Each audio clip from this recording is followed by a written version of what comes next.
The stagecoach's wheels ground to a halt, kicking up a final plume of dust that hung in the amber light of the setting sun as Lillian Kent clutched her valise with trembling hands. The driver's grim face told her everything she needed to know before he even spoke the words that would leave her stranded in the middle of nowhere, miles from Paso Robles, California. "Miss Kent, I'm afraid this is as far as we go today," the driver announced, his weathered face drawn with concern as he gestured toward the broken wheel. "Axles split clean through. No way to repair it out here before nightfall." Lillian stepped down from the coach, her burgundy traveling dress already coated with the fine California dust that seemed to permeate everything in the summer of 1878. At 22, she had never faced such a predicament alone on the edge of civilization with the sun rapidly disappearing behind the rolling hills. "But surely you can't mean to leave me here," Lillian protested, glancing nervously at the other passengers who were already collecting their belongings. "I have an appointment in Paso Robles tomorrow that I simply cannot miss." The driver shook his head apologetically as he handed down her second bag. "The nearest station is 3 miles back. Most folks are heading that way to wait for the replacement coach tomorrow." He pointed to the small group of passengers already starting the walk back down the rutted road. "You best join them before it gets dark, miss." Lillian's heart sank as she calculated what this delay would mean. Her meeting with the attorney handling her late father's estate was scheduled for 10 o'clock the next morning. If she missed it, she might lose her only chance to secure the inheritance that would save her from destitution. "How far to Paso Robles from here?" she asked, squinting toward the horizon where she could see nothing but rolling hills and scattered oak trees. 7 miles at least," the driver replied with a sympathetic frown. "Too far to walk before dark, especially for a lady alone. These hills aren't safe after sundown coyotes, mountain lions, and worse." The other passengers were already a good distance down the road, their figures growing smaller with each passing moment. Lillian hesitated, torn between following them back to the station and somehow pushing forward to her destination. As the driver climbed up to retrieve the mail pouch, the sound of hoofbeats drew Lillian's attention to the crest of the hill ahead. A lone rider appeared against the fiery backdrop of the setting sun, his silhouette growing larger as he approached at a steady canter. The horseman reined in his mount several yards from the disabled stagecoach. He sat tall in the saddle, his face shadowed beneath the wide brim of his hat. The man's shoulders were broad beneath a worn leather vest, his legs long in the stirrups of a well-used saddle. "Trouble with the coach." His voice carried easily across the distance, deep and unhurried. "Busted axle," the driver called back, taking the passengers back to Wilson Station for the night. The rider's gaze shifted to Lillian, who stood alone beside her luggage while the last of the other travelers disappeared around a bend in the road. He nudged his horse forward, and as he came closer, Lillian could see his face tanned and weathered, with eyes the color of a clear winter sky. He couldn't have been more than 30, though the lines at the corners of his eyes suggested he'd spent most of those years under the harsh western sun. "You heading back with them, madam?" he asked, tipping his hat slightly. Lillian straightened her shoulders, unwilling to appear as vulnerable as she felt. "I need to reach Paso Robles by morning. It's a matter of considerable importance." The man studied her for a moment, then glanced at the sinking sun. "You won't make it on foot before dark, and these hills aren't kind to nighttime travelers."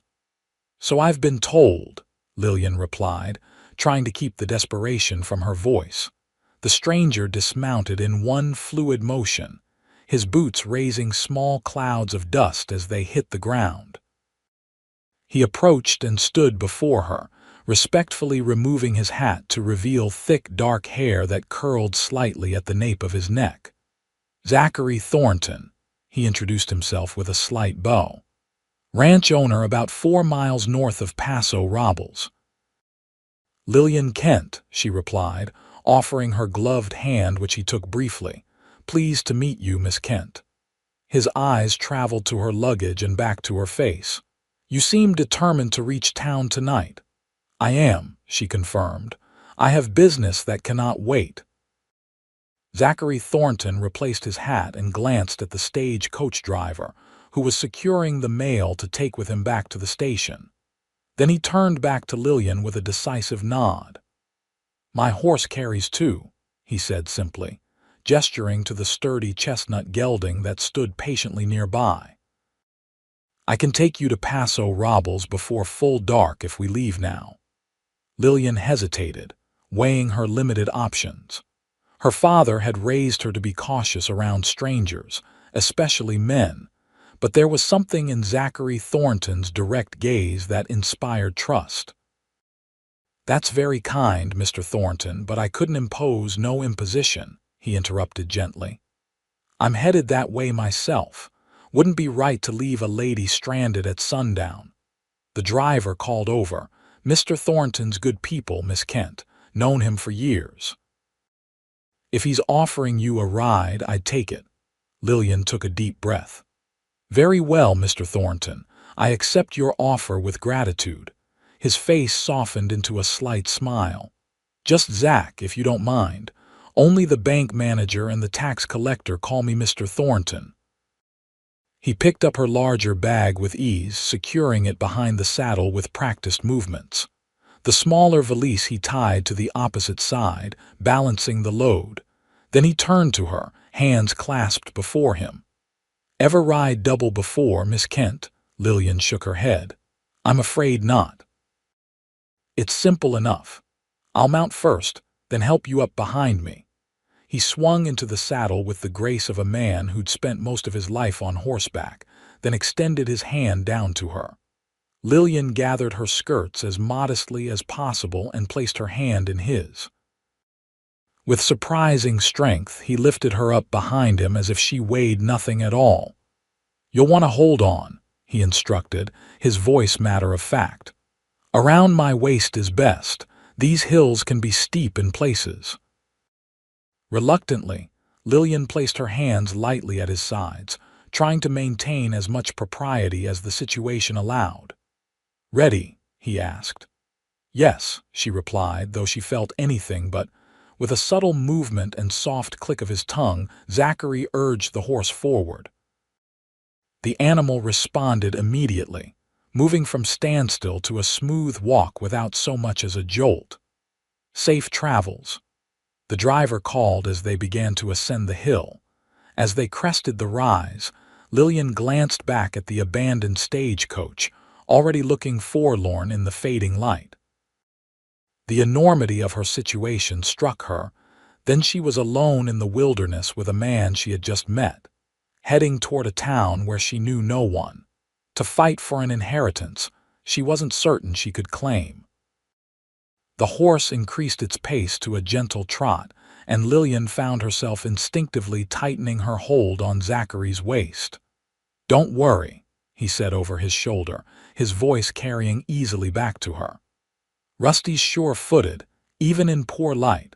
We'll be in Paso Robles before you know it." As they rode in silence for several minutes, the landscape gradually transformed in the deepening twilight.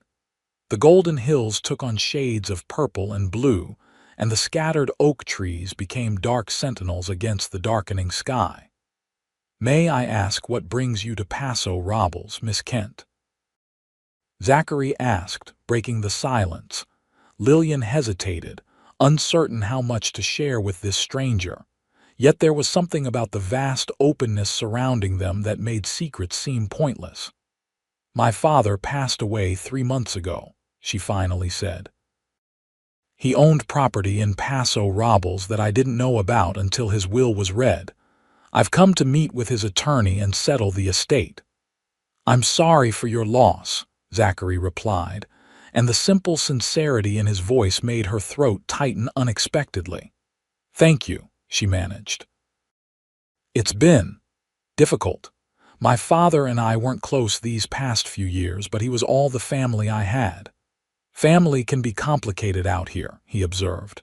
"The West changes people, sometimes in ways their loved ones back east don't understand." His words struck a chord. Her father had left their comfortable Boston home 5 years earlier, drawn by the promise of new opportunities in California. His letters had grown increasingly infrequent, until they stopped altogether 2 years ago. The news of his death had come from his attorney, along with the surprising information about property he'd acquired. "Were you born here, Mr. Thornton, I mean, Zach?" she asked, finding it strange to use such familiar address with a man she barely knew. "No," he answered. "Came from Missouri when I was 19. Worked cattle drives for a few years, then as a ranch hand until I saved enough to buy my own spread." "And now you're a landowner," Lillian observed. She felt rather than saw his smile. "On paper, at least." "The bank owns most of it until I make good on my loans. But the land's good, and I've got a decent herd started." The horse navigated down a steep incline, and Lillian instinctively pressed closer to Zachary's back. She could feel the solid warmth of him through his shirt, smell the clean scent of soap mingled with leather and horse. It was oddly comforting. "How far now?" she asked as they reached the bottom of the slope and continued along what appeared to be a more established trail. "About 5 miles, he replied. "We'll follow this creek for a while, then cut through Willow Canyon. It's the quickest route to town." The creek gurgled softly beside them, catching the last remnants of daylight on its rippled surface. Above, the first stars had begun to appear in the deepening blue of the evening sky. "It's beautiful," Lillian murmured, almost to herself. "That it is," Zachary agreed. "Different from what you're used to, I imagine." "Very different from Boston," she admitted. "Everything seems so vast here. Untamed. That's what drew your father, I'd wager. Same as most who come west." Lillian considered this. "Perhaps, though I always thought it was the promise of gold that lured him away." Zachary chuckled, the sound resonating through his back against her hands. "Gold fever's claimed many a man. Though these days it's land and cattle that offer the surer fortune." "Is that what you came for? Fortune?" He was quiet for a moment before answering. "I came for the chance to build something of my own. Back in Missouri, I was the youngest of 5 sons on a farm too small to divide. Out here, a man willing to work hard can make his own way." They rode in companionable silence as the trail narrowed, forcing them to slow their pace. The shadows had deepened considerably, but Zachary seemed to know the path by instinct, guiding the horse confidently through the gathering darkness. "Watch your head," he warned as they entered a stand of trees. Lillian ducked slightly, feeling branches brush against her bonnet. "You know this trail well," she observed. "Used it often enough," he confirmed. "Shorter than the main road, though rougher in spots." As if to emphasize his point, the horse stumbled slightly on loose rocks. Zachary steadied the animal with a gentle pull on the reins and a reassuring word. "You all right back there?" he asked. "Yes," Lillian answered, though her heart had jumped at the momentary loss of balance. Her arms had tightened instinctively around his waist, and she now found herself pressed quite firmly against his back, her cheek almost touching his shoulder. Propriety dictated that she should create more distance between them, but the darkening path and unfamiliar terrain made her reluctant to loosen her hold. Zachary, for his part, seemed untroubled by her proximity. "The stars are magnificent," she said, tilting her head back to look at the clear night sky that was now visible through breaks in the trees. In Boston, the city lights and frequent fog obscured all but the brightest stars, but here they filled the heavens like scattered diamonds. "One of the best things about living out here," Zachary agreed, following her gaze upward for a moment. "Makes a man feel small, but in a good way, puts troubles in perspective." The trail widened as they emerged from the trees, and ahead, Lillian could see the twinkling lights of a settlement in the distance. "Paso Robles," Zachary announced. "We'll be there in 20 minutes or so." A mixture of relief and, surprisingly, disappointment filled Lillian. Their journey had been brief, but there was something about the shared experience that had created an unexpected bond between them. "Where will you stay once we reach town?" he asked. "The attorney recommended Shelton's boarding house," she replied. "Do you know it, Mrs.?" "Shelton runs a respectable place," Zachary confirmed. "Clean rooms, decent food. It's just off the main street, not far from the hot springs." "Hot springs?" Lillian asked, surprised. "That's what Paso Robles is known for. Natural hot springs with healing properties, or so they say. People come from all over to take the waters." "My father never mentioned them in his letters," Lillian mused, "though I suppose there was much he didn't share." The trail joined a more established road, and they could now see other travelers ahead, wagons and riders moving toward the town. Civilization felt suddenly close after their isolated journey through the hills. "May I ask which property you've come to claim?" Zachary inquired as they approached the outskirts of town. "The attorney's letter mentioned something called the Willow Creek Ranch," Lillian replied. "Does that mean anything to you?" Zachary's back stiffened slightly beneath her hands. "Willow Creek, you're certain that's the name?" "Yes," she confirmed, puzzled by his reaction. "Is something wrong with it?" He hesitated before answering. "No, nothing wrong. It's a good piece of land, borders my own ranch to the east. I just didn't realize Jonathan Kent was the owner. He kept to himself mostly." "You knew my father?" Lillian asked, surprised. "Not well," Zachary admitted. "Nodding acquaintances at best. Saw him in town occasionally, exchanged pleasantries at cattle auctions. He wasn't one for socializing." Lillian absorbed this new information about her father, trying to reconcile it with the jovial, outgoing man she remembered from her childhood. The West had indeed changed him, it seemed. They were now entering the town proper, passing scattered houses that gradually gave way to more densely packed buildings. Despite the late hour, the main street was lively with activity saloons with their doors open, spilled light and piano music into the street, while groups of men congregated on wooden sidewalks. Lillian felt conspicuous suddenly, arriving in town on horseback with a strange man as darkness fell. Her grip on Zachary's waist loosened as she became aware of curious glances cast their way. "Shelton's is just ahead," Zachary said, guiding the horse past the busiest section of the street toward a two-story clapboard building set slightly back from the road. A neat sign proclaiming Shelton's boarding house hung beside the front door, and warm light glowed from the windows. He reined in the horse before the small gate that led to the front path and dismounted smoothly. Then he turned and reached up to help Lillian down, his hands strong and steady at her waist as he lifted her from the saddle.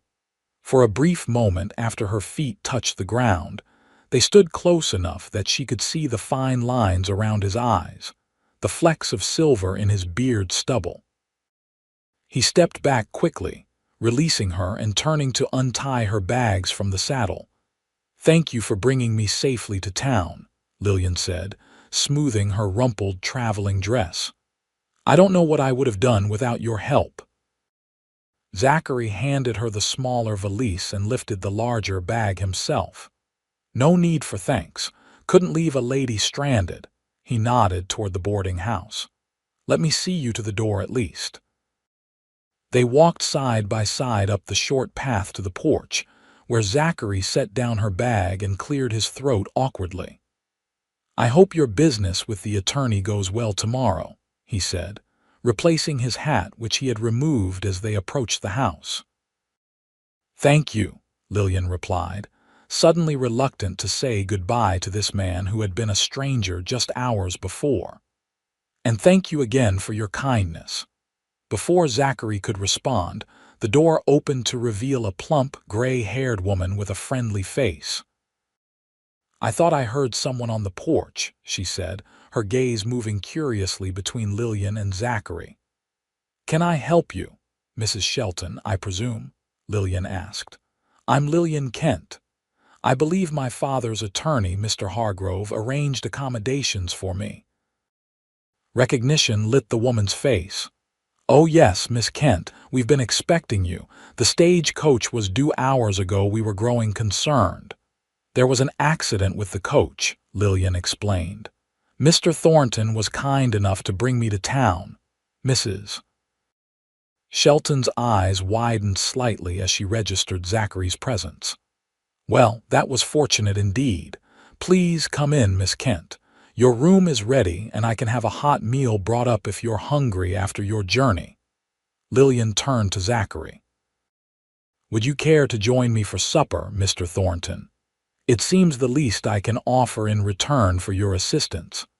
A fleeting expression crossed his face, surprise, perhaps, or something more complex. "Thank you, but I should get back to my ranch. Things to attend to before morning." "Of course," Lillian said, trying to hide her disappointment. "I understand."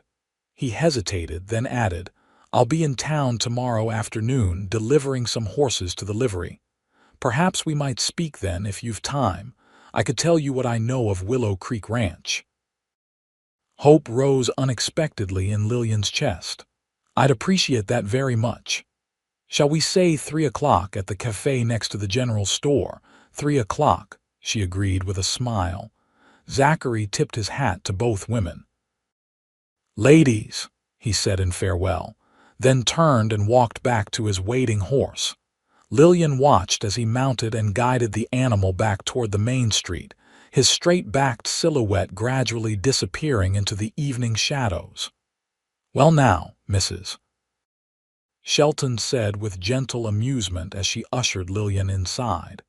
"It seems you've had quite the adventure already, Miss Kent, and made a friend in Zachary Thornton, no less.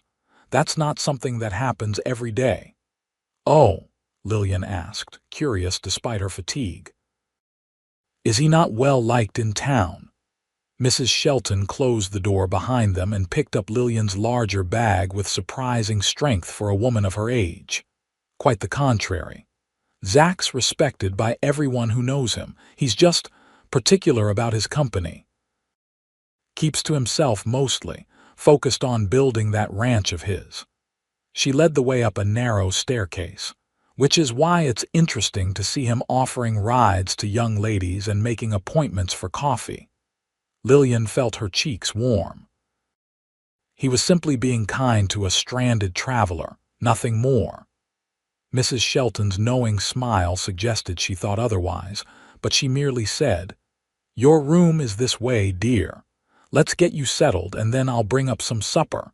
You must be exhausted after such a day."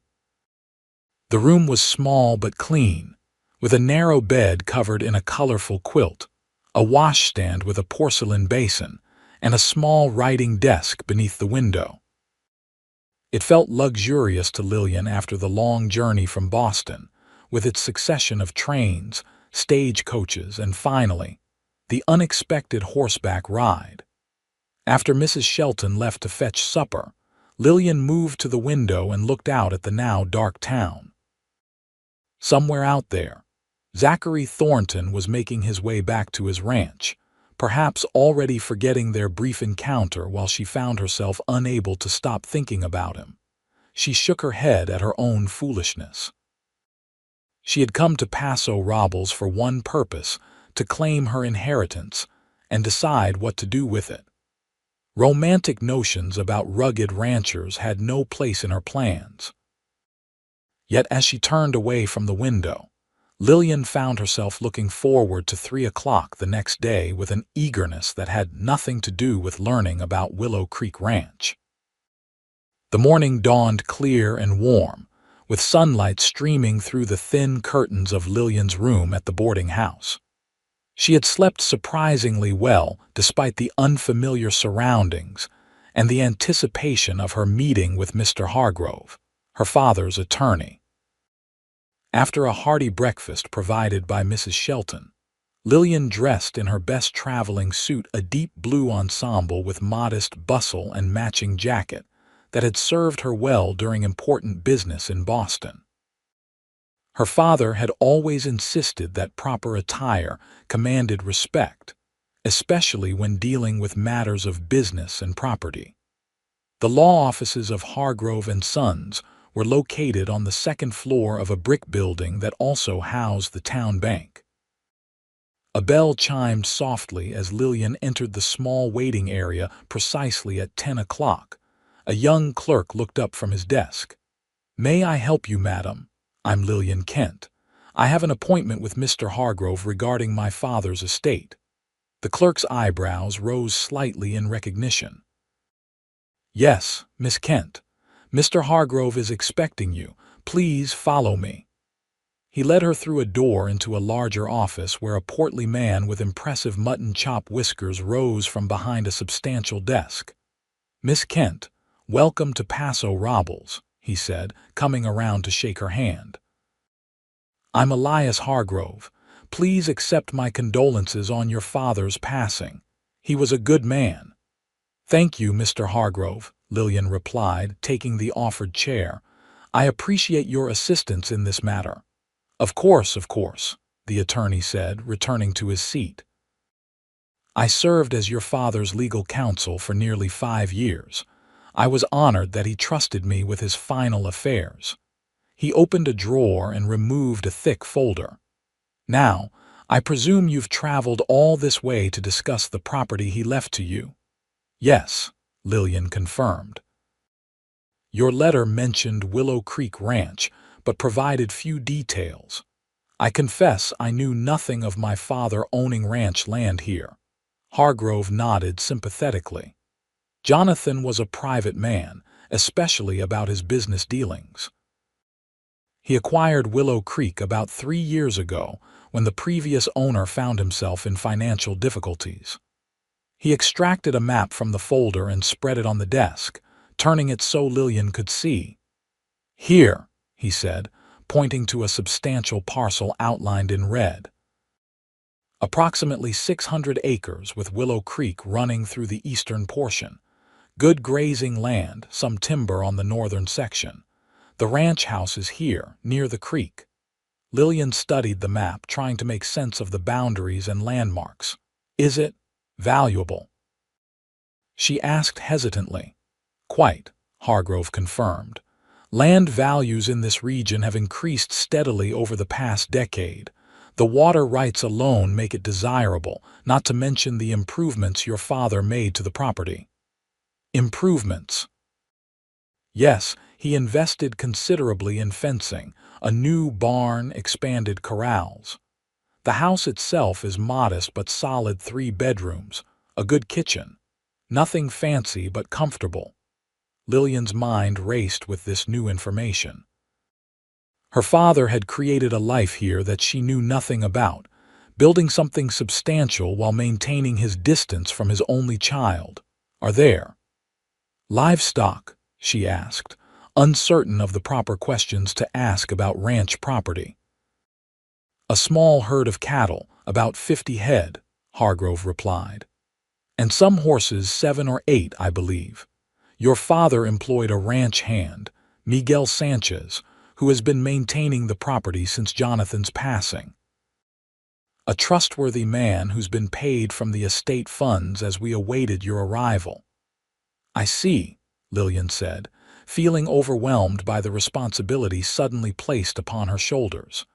"And what are my options regarding the property?" Hargrove leaned back in his chair. "Well, as the sole heir, you have several choices. You could sell outright. There would be interested buyers, I assure you. You could retain ownership but hire a manager to run it while you return east. Or, he paused, you could take possession and live there yourself, though I understand that might not be practical for a young lady of your background. The thought of returning to Boston with money from the sale of the ranch crossed Lillian's mind. She could resume her life there, perhaps open the small bookshop she had always dreamed of, yet something held her back from immediately choosing that path. I think I should at least see the property before making any decisions, she said finally. Is that possible? Of course, Hargrove agreed.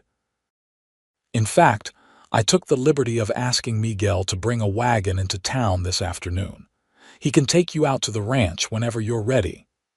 This afternoon, Lillian repeated, remembering her arrangement to meet Zachary at 3. Would tomorrow morning be possible instead?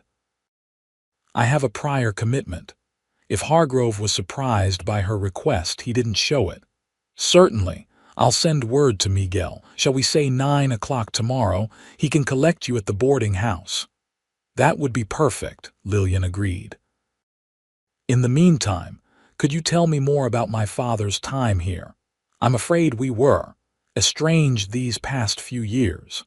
A shadow of something discomfort perhaps crossed Hargrove's face briefly. Jonathan kept largely to himself, as I mentioned. He was respected in business matters, always fair in his dealings. He spent most of his time at the ranch, came to town only when necessary. Did he have friends here? Lillian pressed, hungry for any details about her father's life. Acquaintances, certainly, Hargrove replied carefully. Business associates.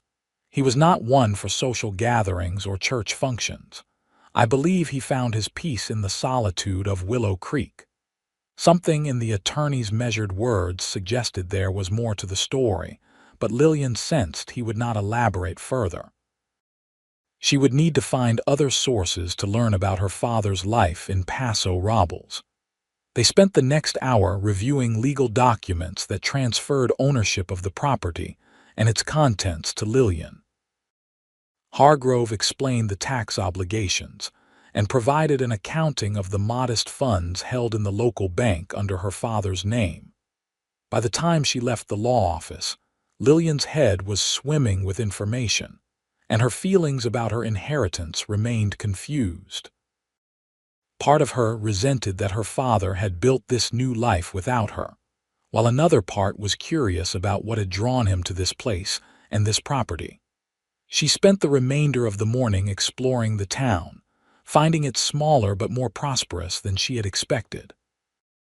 The natural hot springs that Zachary had mentioned were housed in an impressive bathhouse at the edge of town, surrounded by manicured gardens. The main street boasted several stores, a hotel, a church, and the expected assortment of saloons and eateries. At 2:30, Lillian returned to the boarding house to freshen up before her meeting with Zachary.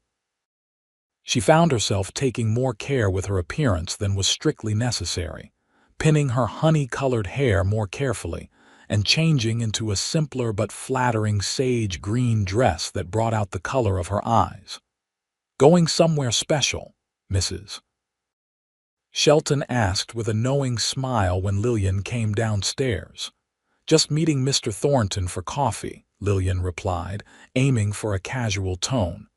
"He offered to tell me about Willow Creek Ranch." "Did he now?" Mrs. Shelton's eyes twinkled. "Well, you couldn't ask for a better guide to local matters. Zach knows every inch of this valley." The cafe next to the general store was a pleasant establishment with checkered tablecloths and large windows that let in the afternoon light. Lillian arrived precisely at 3 o'clock to find Zachary already seated at a corner table, rising as she approached. He looked different in the daylight, still rugged, but more polished. He had shaved, and his dark hair was neatly combed.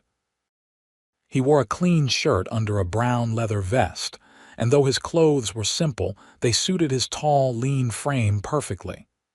"Miss Kent," he greeted her, pulling out a chair. "I'm glad you could make it. "Please call me Lillian," she said as she took the offered seat. "After sharing a horse, I think we can dispense with formalities." A smile tugged at the corner of his mouth. "Lillian it is, then." A waitress approached, and they both ordered coffee. When she had gone, Lillian turned her attention back to Zachary. "I met with Mr. Hargrove this morning," she began. "He showed me where Willow Creek is located on a map, but I confess I still have little concept of what my father's property is actually like." Zachary nodded. "It's good land. The creek provides reliable water even in dry years, and the mix of pasture and oak woodland makes for excellent grazing. Your father made smart improvements to the place." "You sound like you know it well," Lillian observed. "As I mentioned yesterday, my ranch borders Willow Creek to the east. We share about 2 miles of fence line." He paused, seeming to consider his next words carefully. "In fact, I approached your father about purchasing some of his land last year." This caught Lillian by surprise. "You wanted to buy part of Willow Creek?" "The northern section," Zachary confirmed. "About 100 acres that would give my cattle better access to water during summer months." I offered a fair price, but he wasn't interested in selling. The waitress returned with their coffee, providing a moment for Lillian to process this information. When they were alone again, she asked, "Are you still interested in that land, Mr. Thornton?" He met her eyes directly. "I am. But that's not why I offered you a ride yesterday or why I suggested meeting today. I want to be clear about that." Lillian believed him. There was an honesty in his gaze that was impossible to doubt. "I appreciate your candor," she said. "And please, it's Zach, isn't it? As you're calling me Lillian." He smiled then, a full smile that transformed his serious face and revealed a small dimple in his right cheek. "It is." "Well, Zach, I'm going to visit Willow Creek tomorrow morning. Mr. Hargrove has arranged for the ranch hand Miguel, I believe, to take me there. I haven't decided what I'll do with the property yet." "Have you ever lived outside a city?" Zach asked, stirring sugar into his coffee. "No," Lillian admitted. "I've spent my entire life in Boston, except for summers at my grandmother's home in Vermont when I was a child." "Ranch life is different," he said simply. "Beautiful but demanding, isolated at times, not for everyone." "Are you suggesting I wouldn't be capable of managing it?" Lillian asked, a note of defensiveness creeping into her voice. Zach shook his head. "Not at all. Plenty of women run successful ranches. It's just not a decision to make lightly, especially if you're used to city conveniences." Lillian sipped her coffee thoughtfully. "I suppose selling would be the sensible choice. I could return to Boston with the proceeds, establish myself there." For some reason, saying the words aloud felt hollow, as if the life she was describing belonged to someone else. In the short time since arriving in Paso Robles, something about this place had begun to work its way under her skin. "Is that what you want?" Zach asked, watching her closely. "I'm not sure," she admitted. "A week ago I would have said yes without hesitation, but now—" She gestured vaguely toward the window and the town beyond. "There's something about this place. I feel as if I might understand why my father chose to stay here." Zach nodded, as if her answer didn't surprise him. "The West has a way of calling to certain people. Your father heard it. Maybe you do too." They fell into comfortable conversation after that, with Zach telling her more about the area, the seasonal rhythms of ranch work, the tight-knit community that existed beneath the rugged exterior, the challenges and rewards of the life he'd chosen. Lillian found herself sharing stories from her own life in Boston, her work as a teacher at a girls' school, her love of literature, her dreams of someday opening a bookshop. She didn't mention the financial difficulties that had plagued her since her father stopped sending funds 2 years earlier, or how close she had come to accepting a marriage proposal from a man she didn't love, simply for the security it would provide. As their coffee cups emptied and the afternoon light began to soften, Lillian realized they had been talking for nearly 2 hours. She couldn't remember the last time she had enjoyed a conversation so much or felt so at ease with someone she had just met. "I should probably return to the boarding house," she said reluctantly. "Mrs. Shelton mentioned dinner is served promptly at 6. "Of course," Zach agreed, signaling for the bill. When it came, he insisted on paying despite Lillian's protests. "You can buy the coffee next time," he said, then looked slightly embarrassed at the presumption that there would be a next time. "I'd like that," Lillian said softly. They walked together along the wooden sidewalk, the late afternoon bustle of the town swirling around them. When they reached the turning that led to the boarding house, Zach stopped. "I have some business to finish at the livery," he explained.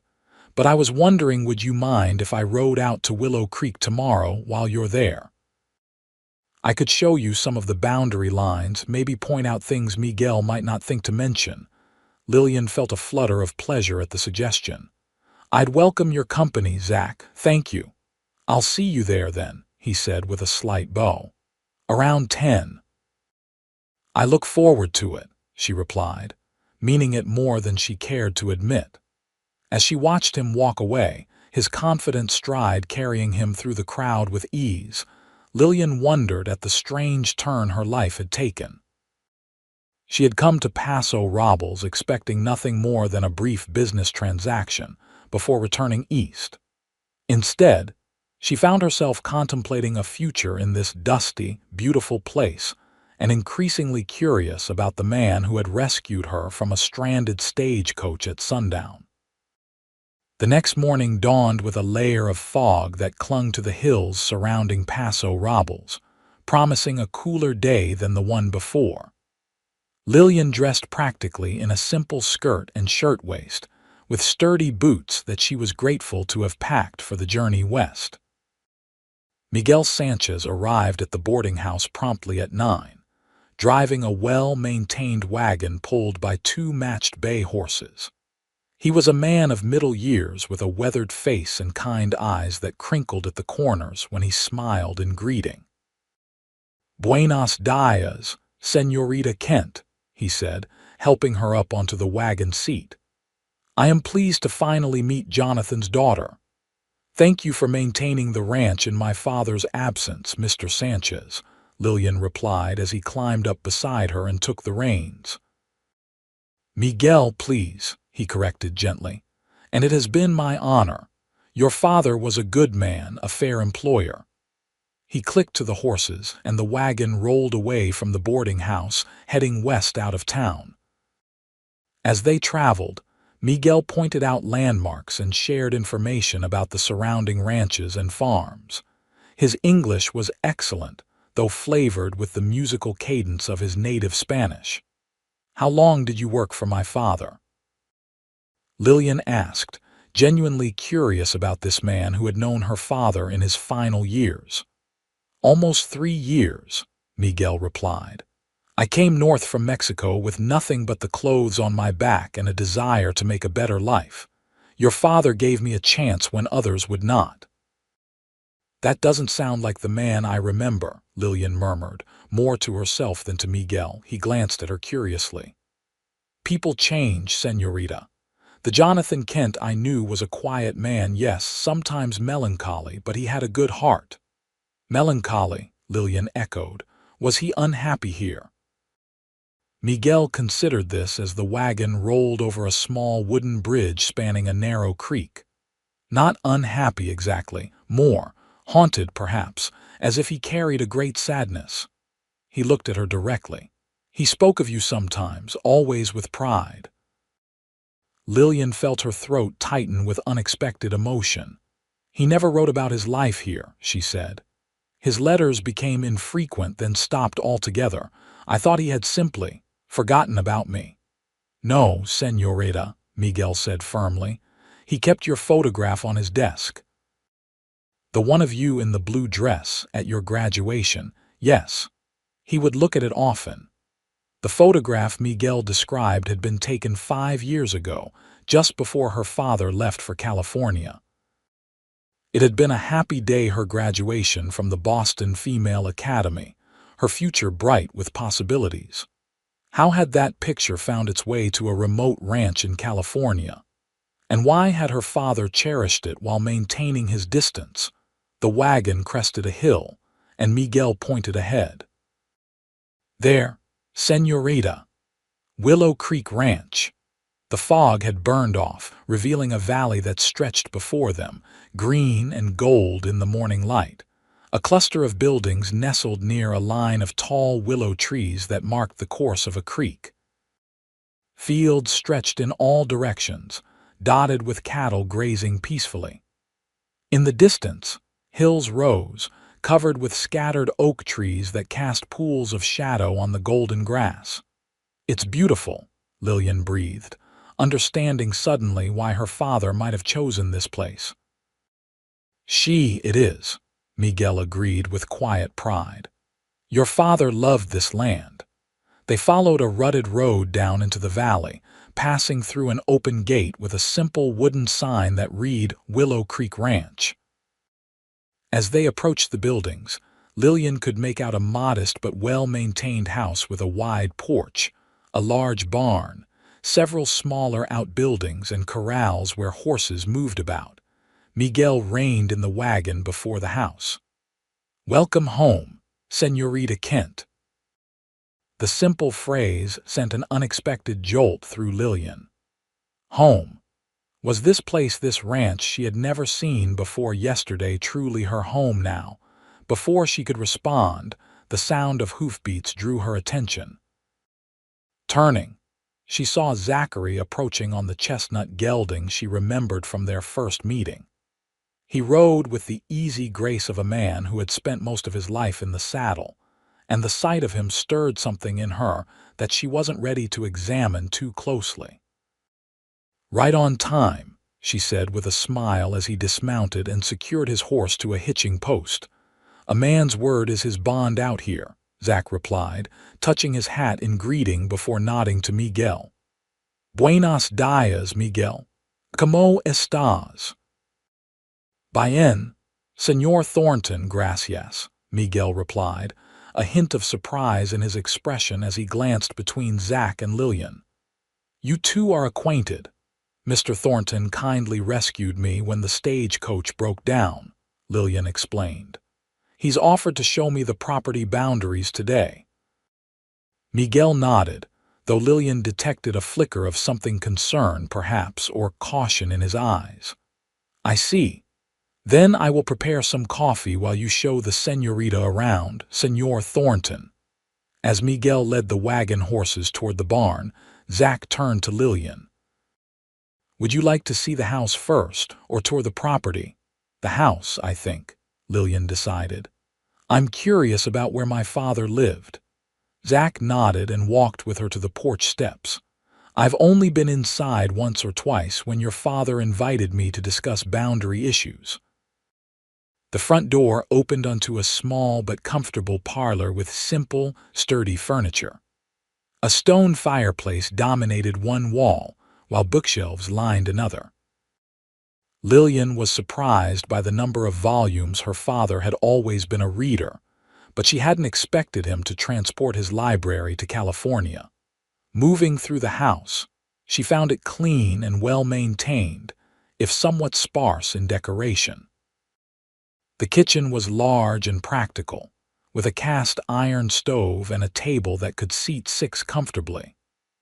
A hallway led to 3 bedrooms, one clearly her father's, with a desk positioned to look out over the valley, and 2 smaller rooms that appeared unused. On the desk, just as Miguel had described, stood a framed photograph of Lillian in her graduation dress. Beside it lay a leather-bound book that she recognized as her father's journal. With trembling fingers, she picked it up. "I'll give you some privacy," Zach said quietly from the doorway, sensing the emotional moment. "No, please stay," Lillian replied, surprising herself with the request. I'd rather not be alone just now." He nodded and remained in the doorway while she opened the journal to its final entries. Her father's familiar handwriting filled the pages, and tears blurred her vision as she began to read. April 12, 1878, the doctor from San Luis Obispo confirmed today what I have suspected for months. The pain in my chest is not merely indigestion, as I've been telling myself, but a weakening of my heart. He gives me perhaps 6 months, a year at most if I avoid exertion and emotional distress.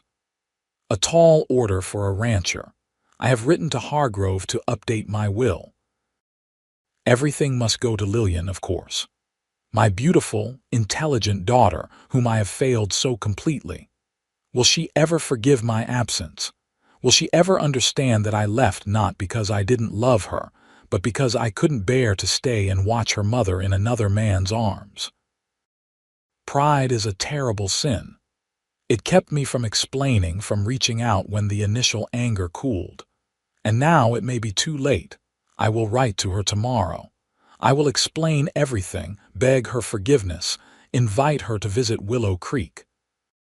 Perhaps if God grants me enough time, I might see her once more before the end. Lillian's hands shook as she turned to the next page, but it was blank. The letter her father had intended to write had never been sent. Instead, barely a month after that final entry, Jonathan Kent had been found dead at his desk by Miguel, the victim of a massive heart attack.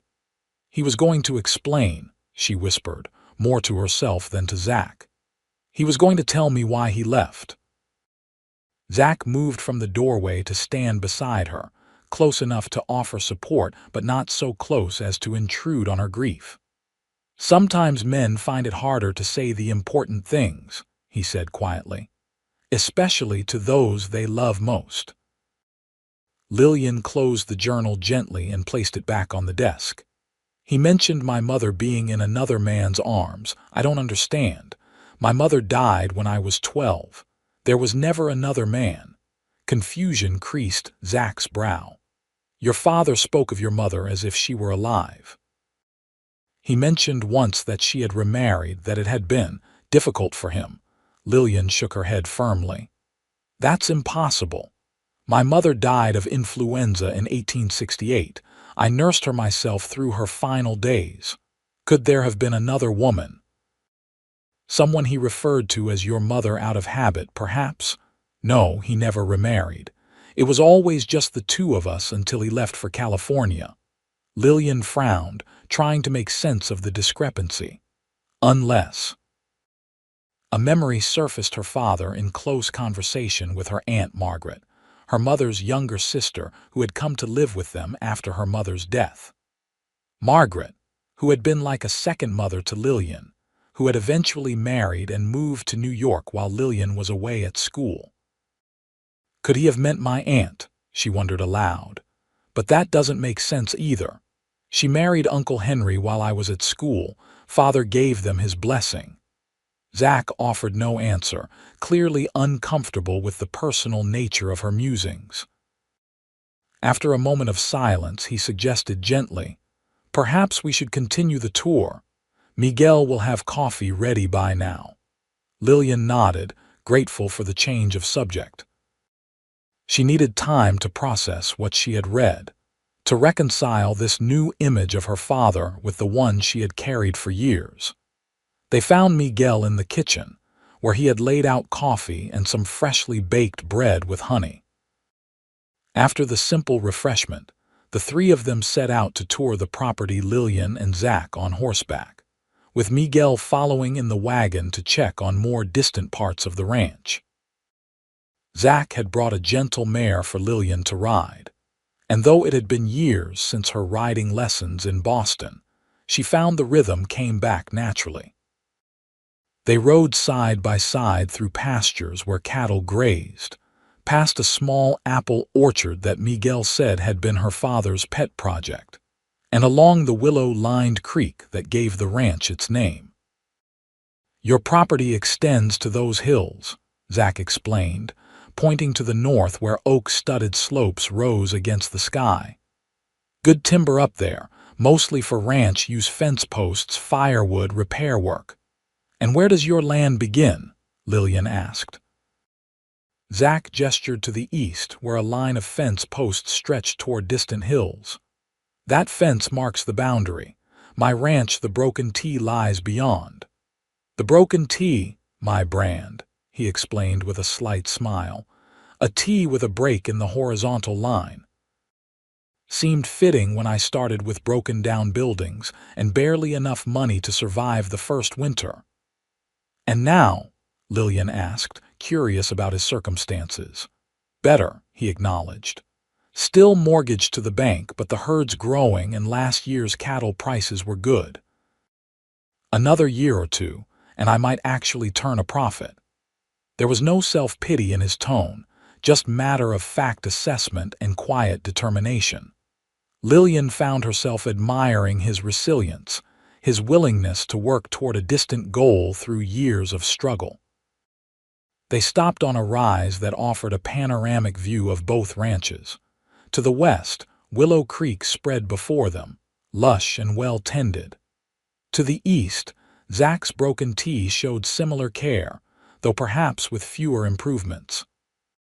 The contrast wasn't stark, but it was clear that her father had had more capital to invest in his property. "This is where our boundaries meet," Zack said, dismounting and walking to a fence post that marked a corner where the property line changed direction. "The land I was interested in buying begins here and extends north to include that stand of oaks and the seasonal creek beyond."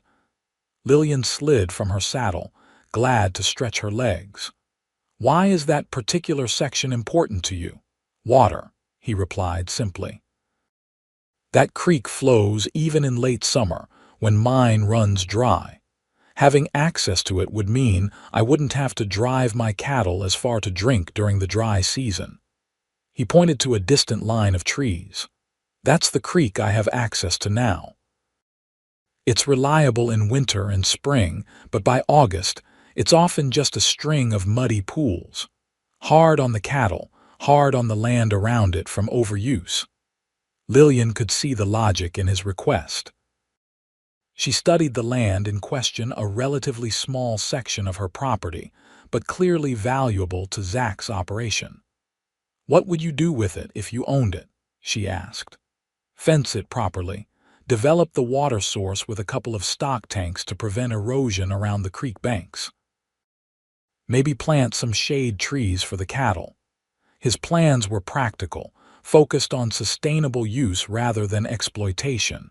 It impressed her, as did his obvious knowledge of land management. "I'll consider it," she said finally, "once I decide what to do with Willow Creek as a whole." Zack nodded, accepting her answer without pushing for more. "It's a big decision. You should take your time."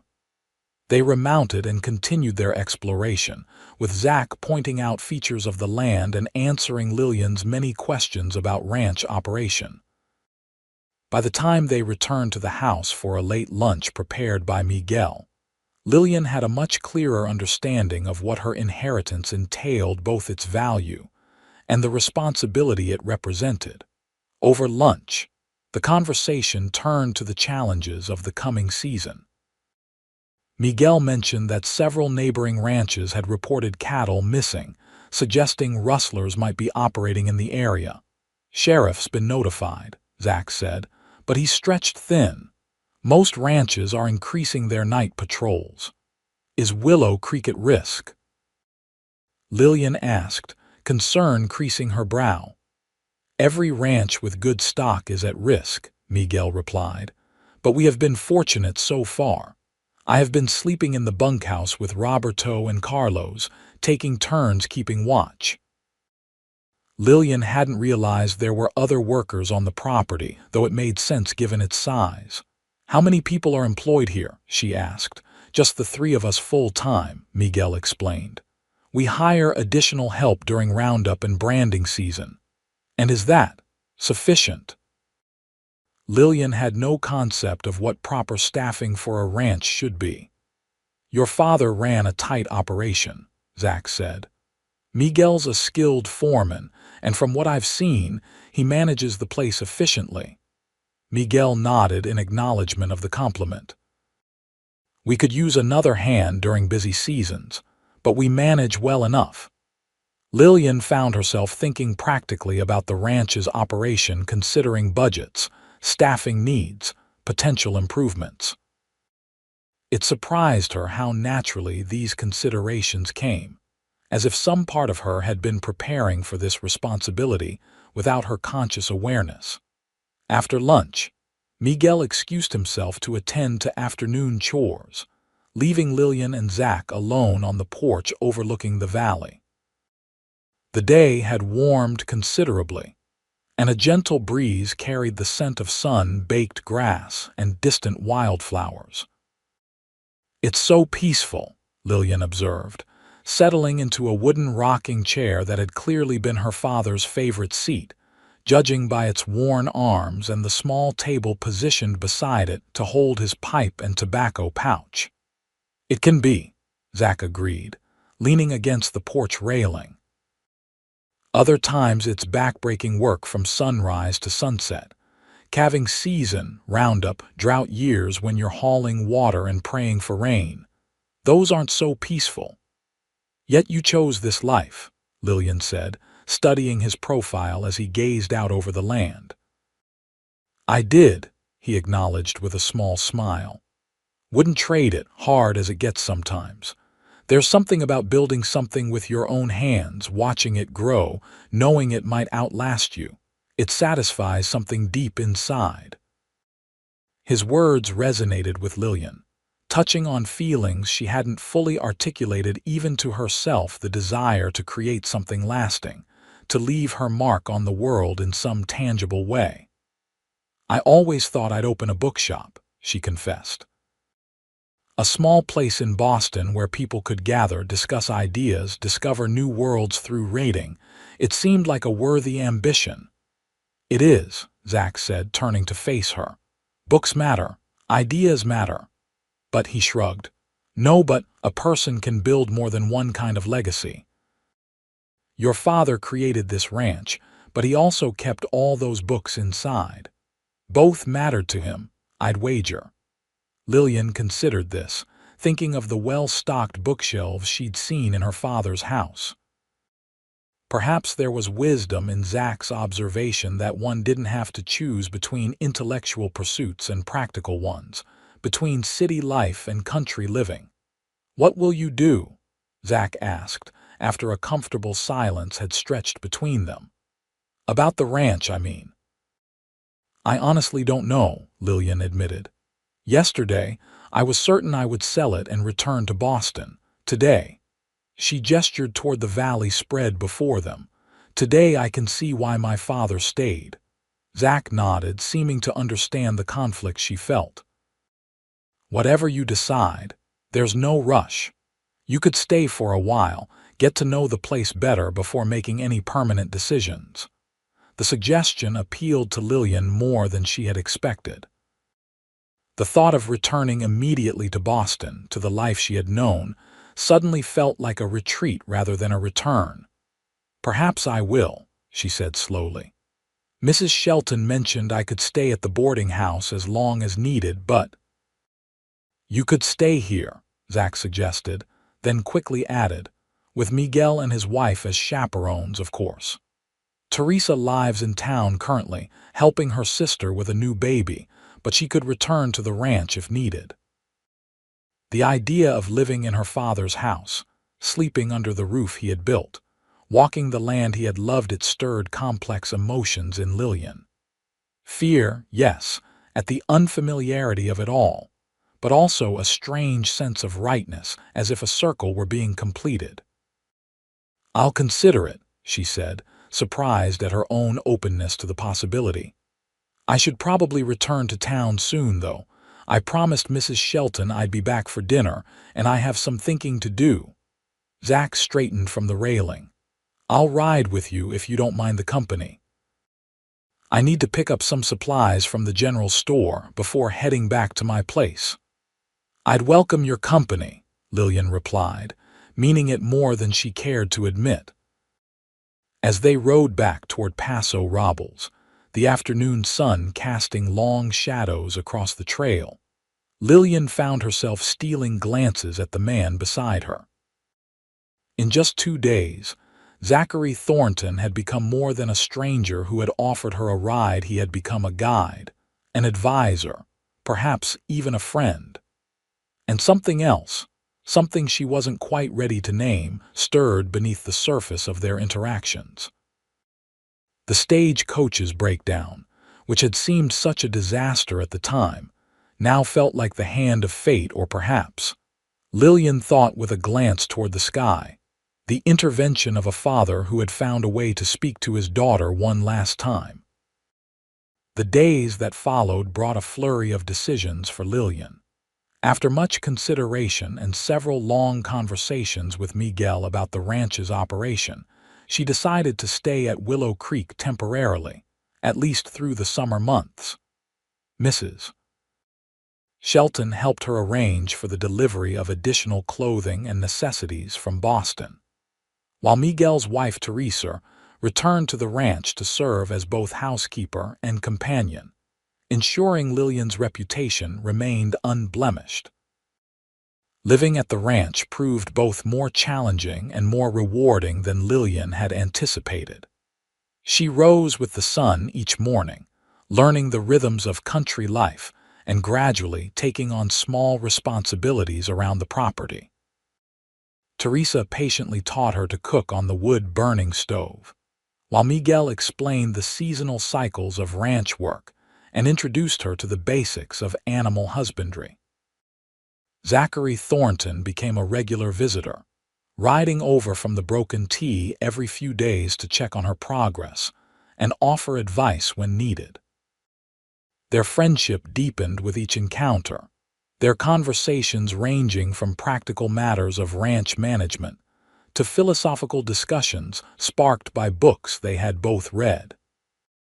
On a warm evening in late June, nearly a month after her arrival in California, Lillian sat on the porch with Zach after a day spent helping Miguel's crew move cattle to fresh pasture. Her muscles ached pleasantly from the unaccustomed exercise, and despite the dust that seemed to have worked its way into every fold of her clothing, she felt a deep satisfaction in the day's work.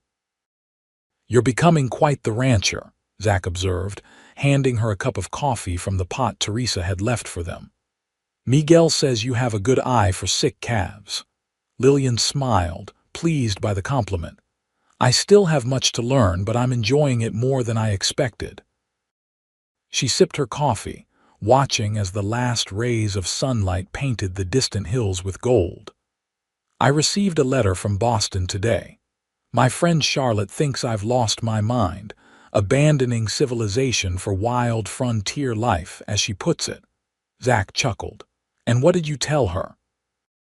"That the frontier isn't nearly as wild as she imagines, and that I've found something here I didn't know I was looking for." "And what's that?" Zach asked, his voice softening. Lillian considered the question seriously.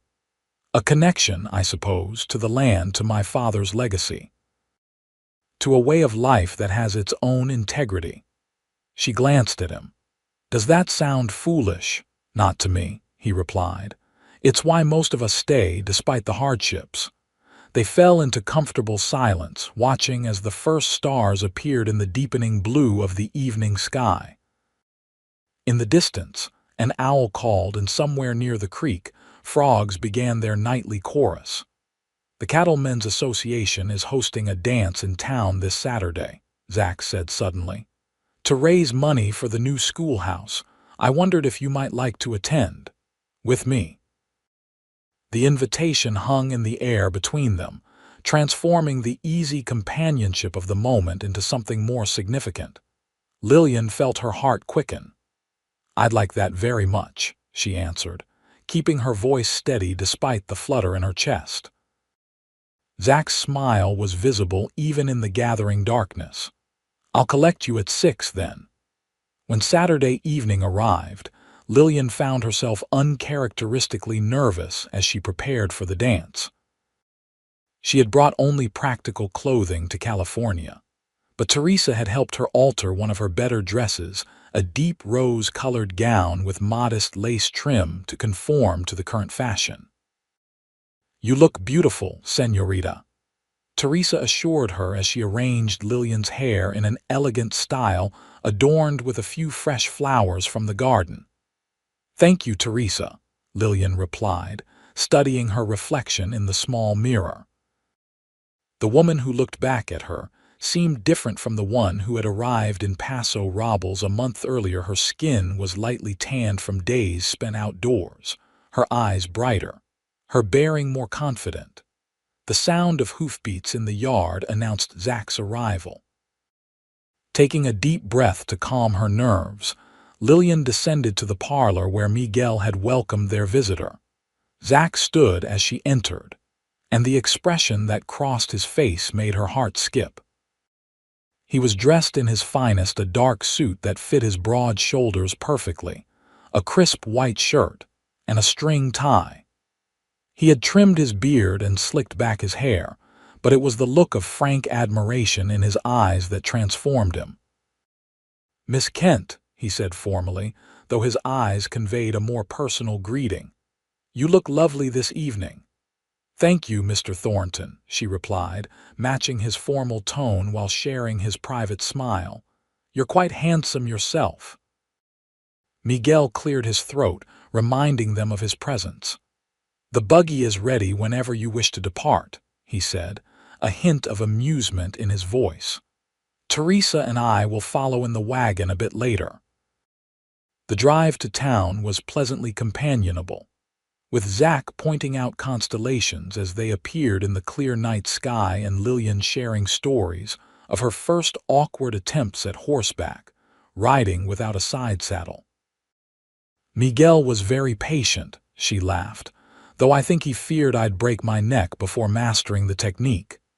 "You're a natural," Zach assured her. "Most city folk take much longer to adjust." The schoolhouse where the dance was being held had been transformed for the occasion with lanterns, bunting, and flowers. A small band played lively tunes on a raised platform at one end of the room, while tables laden with food and punch lined the walls. As they entered, Lillian was conscious of curious glances cast their way. Though she had been in Paso Robles for a month, she had spent most of her time at the ranch, venturing into town only occasionally for supplies or to attend Sunday services. "Everyone's looking at us," she murmured to Zach as he led her toward the punch bowl. "They're looking at you," he corrected with a small smile. "It's not every day Paso Robles sees a beautiful, educated Eastern lady who can also ride and rope like a ranch hand." Before she could respond to the compliment, they were approached by an older couple, the man tall and distinguished with silver at his temples, the woman plump and friendly with lively dark eyes. "Zachary, my boy," the man exclaimed, clapping Zach on the shoulder. "About time you showed your face at a social event." "Judge Parker," Zach greeted him with obvious respect. "Mrs. Parker, may I present Miss Lillian Kent? Lillian, this is Judge William Parker and his wife Martha." The judge handles most legal matters in the county when Mr. Hargrove needs judicial oversight. "Miss Kent," the judge said warmly, taking her hand. "We've heard so much about Jonathan's daughter. Welcome to our little community." "Indeed, Mrs." Parker added, giving Lillian's hand a gentle squeeze. "We're delighted you've decided to stay on at Willow Creek, at least for the summer. Your father was a good neighbor, though rather private. We always hoped he'd participate more in town affairs." "Thank you for your welcome," Lillian replied, touched by their genuine warmth.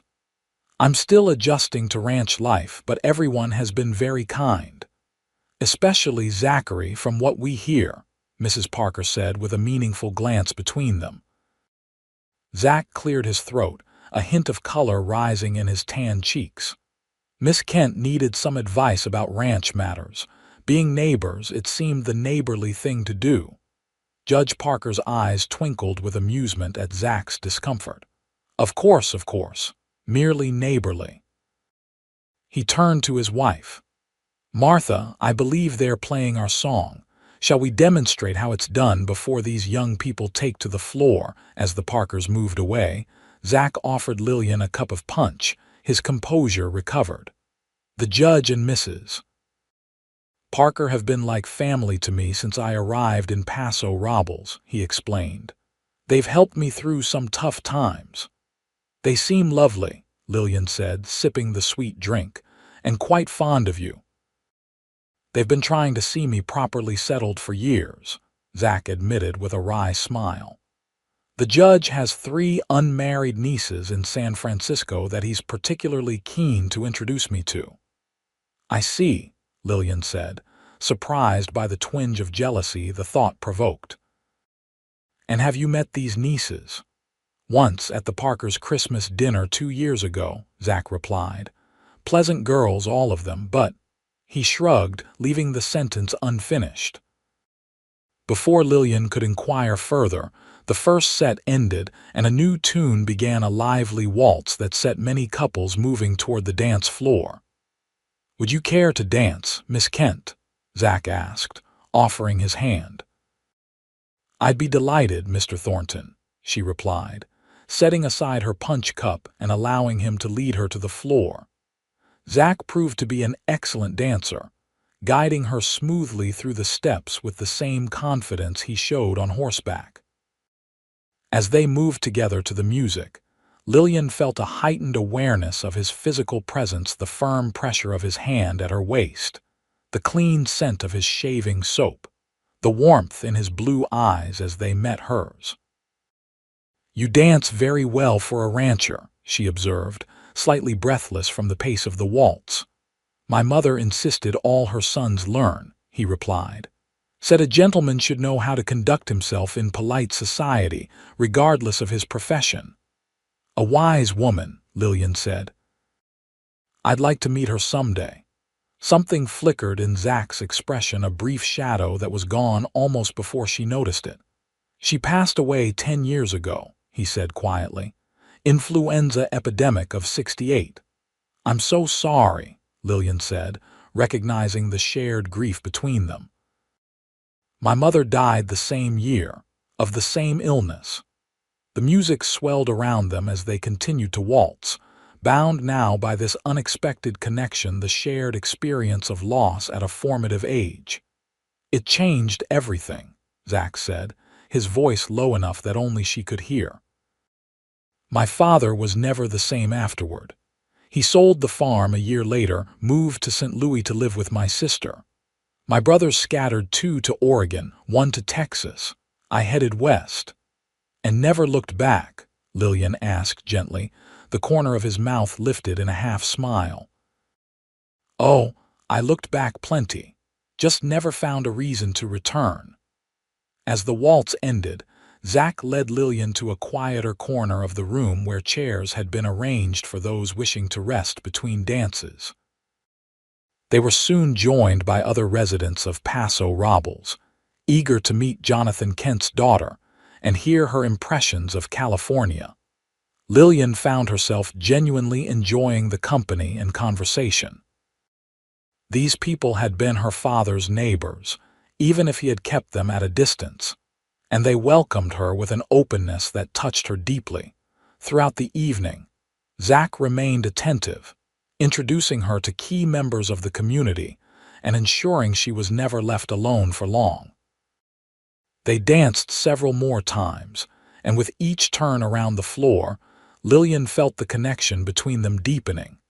By the time Miguel and Teresa arrived to accompany them back to the ranch, the evening was well advanced. The moon hung full and bright above them as they drove home, casting silver light over the sleeping landscape. Thank you for tonight, Lillian said as they neared Willow Creek Ranch. I can't remember when I've enjoyed an evening more. The pleasure was mine, Zach replied. Though I should warn you, after being seen dancing with me 3 times, you're likely to be the subject of considerable speculation in town. "Only 3 times," Lillian teased. "I counted 4 at least." "Then your reputation is certainly compromised," he said with mock seriousness. "Perhaps I don't mind," she replied softly. The buggy slowed as they approached the ranch house, and behind them, Miguel and Teresa's wagon also reduced speed. The moment of privacy was brief, but charged with unspoken feelings. "Lillian," Zach began, his voice low and serious. Yes," she prompted when he hesitated. He seemed to reconsider whatever he had been about to say. "I wondered if you might like to ride out to see the northern section of Willow Creek tomorrow, the part I mentioned being interested in purchasing. If you're going to make decisions about the property, you should see all of it." Though she sensed this wasn't what he had originally intended to say, Lillian nodded. "I'd like that. After church services." "Perfect," he agreed as he guided the buggy to a stop before the house. Miguel and Teresa discreetly busied themselves with the wagon while Zach helped Lillian down from the buggy. As her feet touched the ground, his hands lingered at her waist for a moment longer than necessary. "Good night, Lillian," he said softly. "Thank you for accompanying me this evening." "Good night, Zach," she replied, equally quiet. "Until tomorrow." As she prepared for bed that night, Lillian found herself replaying moments from the evening, the warmth of Zach's hand against hers as they danced, the sound of his laughter at something she'd said, the way his eyes had held hers during a quiet moment between dances. For the first time since arriving in California, Lillian allowed herself to acknowledge what had been growing between them. She was falling in love with Zachary Thornton, his strength, his integrity, his quiet confidence, and the tenderness that lay beneath his reserved exterior. The realization should have frightened her. After all, she had known him barely a month, and her future in California remained uncertain. Yet instead of fear, she felt a sense of rightness, as if pieces of a puzzle she hadn't known she was solving were finally falling into place.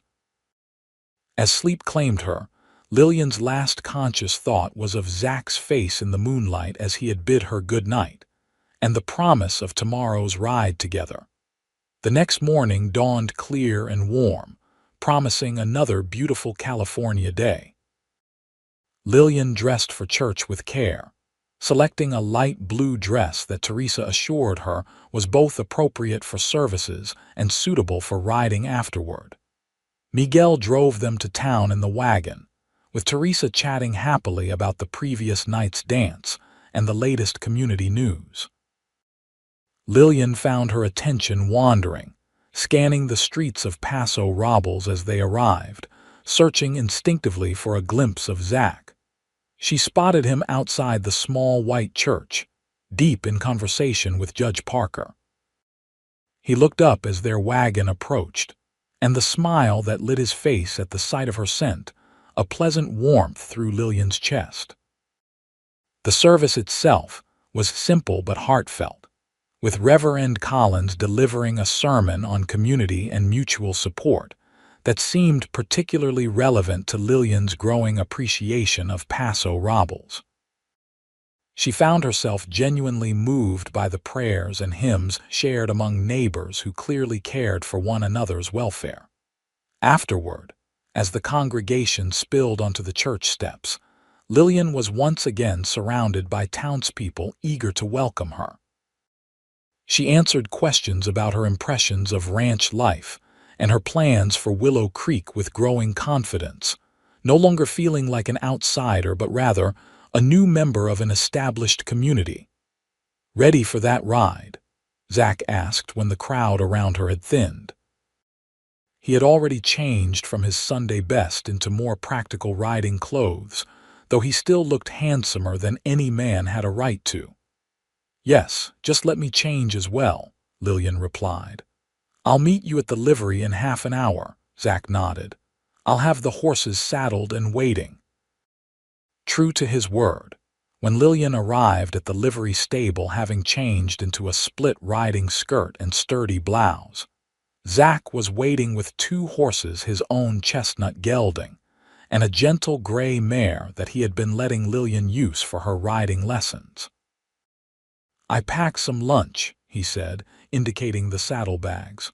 "Thought we might make a day of it if you're not too tired from last night's festivities." "Not at all," Lillian assured him, accepting his help to mount. "I'm looking forward to seeing more of the property." They rode out of town at an easy pace, enjoying the perfect weather and each other's company. As they passed familiar landmarks, Lillian realized how quickly she had come to know this landscape, to appreciate its particular beauty. "It grows on you, doesn't it?" Zack observed, seeming to read her thoughts. "This land. At first it might seem harsh or plain compared to what you knew back east, but then one day you look around and can't imagine being anywhere else." "Yes," Lillian agreed softly. "That's exactly it." They rode in companionable silence for a while, climbing steadily into the hills that marked the northern boundary of Willow Creek Ranch. The terrain grew more rugged, with steeper slopes and denser stands of oak trees creating patterns of sun and shadow on the trail before them. Finally, they crested a ridge that offered a breathtaking view of the valley below. Lillian reined in her horse beside Zack's, gazing out over the panorama of their neighboring ranches spreading into the distance. "This is part of the section I mentioned," Zack explained, gesturing to the surrounding hills and the small valley that dipped below them, where a narrow creek meandered between grassy banks. "The water's good year-round, fed by springs higher up. The grazing's decent, too, not as lush as the main valley, but solid forage even in late summer." Lillian studied the land with a more informed eye than she would have possessed a month ago. She could see why this particular section would be valuable to Zack's operation, providing reliable water and additional grazing for his growing herd. "It's beautiful," she said, genuinely impressed by the secluded valley. "I had no idea this was part of Willow Creek." "Your father bought it separately, about a year after acquiring the main ranch," Zack explained. "The previous owner was an old prospector who'd given up on finding gold and turned to raising a few cattle instead. When he died, your father purchased it from the estate." They dismounted to rest the horses, finding a shady spot beneath a massive oak tree where they could still enjoy the view. Zack spread a blanket on the grass and began unpacking the lunch he had brought: fresh bread, cheese, cold chicken, and a bottle of cider. "Quite the feast," Lillian observed, settling on the blanket beside him. "Mrs. Shelton packed it," he admitted with a grin. "I mentioned I was taking you on a picnic, and she insisted on providing proper food for a proper outing, as she put it." "A picnic?" Lillian raised an eyebrow teasingly. "I thought this was a business inspection of property boundaries." "Can it be both?" Zack replied, handing her a plate. "Even ranchers are allowed to enjoy themselves occasionally." As they ate, their conversation flowed easily from practical matters of water rights and grazing rotation to more personal subjects. Lillian found herself sharing stories of her childhood in Boston, her years at school, and her dreams of opening a bookshop someday. "You could still do that, you know," Zack said thoughtfully. "Paso Robles doesn't have a proper bookstore, just that small shelf of dime novels and almanacs at Henderson's General Store." "Are you suggesting I open a bookshop here?" Lillian asked, surprised by the idea. "Why not?" "The town's growing. The new schoolhouse will be finished by fall. Seems to me a proper bookstore would do well, especially with someone knowledgeable running it." Lillian considered this, imagining a small shop on Paso Robles Main Street, filled with carefully selected volumes and comfortable chairs where customers could browse. It was an appealing vision, one that combined her love of literature with her growing attachment to this community. "Perhaps," she said slowly, "though I'm not sure I could manage both that and the ranch. Many ranchers have secondary businesses, Zach pointed out. Judge Parker raises cattle but still practices law. Doc Wilson maintains an orchard alongside his medical practice. It's common out here to have multiple interests. The conversation shifted to Zach's own history, his years working cattle drives, the struggles of his early days as a ranch owner, his gradual building of the Broken T into a viable operation. It hasn't been easy, he admitted.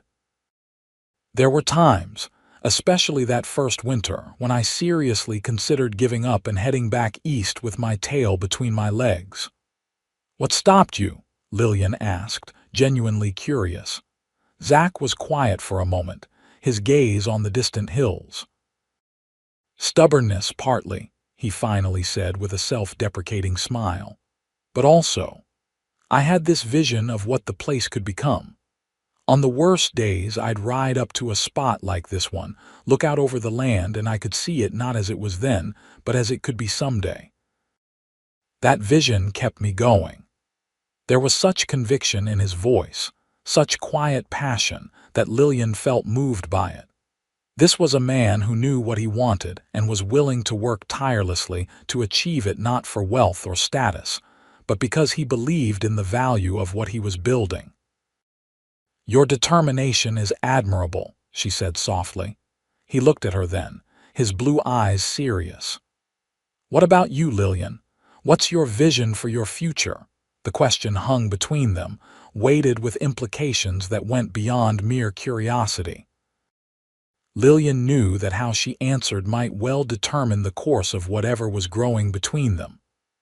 A month ago, I would have said Boston, without hesitation, she replied honestly.